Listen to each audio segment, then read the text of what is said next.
పక్కన వాళ్ళు చెప్పండి, దేవుడు విశ్వాసానికే స్పందిస్తాడు,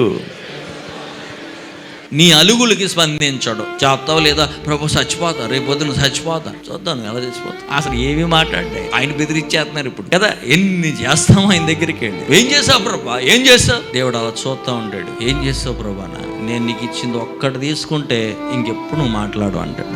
ఏంటది? చిన్న శ్వాస. కరోనాలో అర్థమైందా దాని విలువేంటో? వేల రూపాయలు చెల్లించవలసి వచ్చింది. దేనికోసం? శ్వాస కోసం. లక్షలు చెల్లించవలసి వచ్చింది మనుషులు. నాకు తెలిసిన కొంతమంది చెప్పారండి, మెడికల్ ఫీల్డ్లో కొంతమంది అంట కేకలు వేసి, అయ్యా దండం పెడతామయ్యా, డబ్బులు ఇస్తామయ్యా అని, కొంచెం ఊపిరి కావాలి అని కోరుకున్నాడు ఉన్నారండి. అది దేవుడు నీకు ఉచితంగా ఇచ్చాడు ఈరోజు. అసలు అవసరమైనది నీకు ఉచితంగా ఇచ్చాడు దేవుడు. విలువైనది ఉచితముగా ఇచ్చాడు దేవుడు ఈరోజు. మళ్ళీ ఏమి ఇచ్చాడంటావేంటి?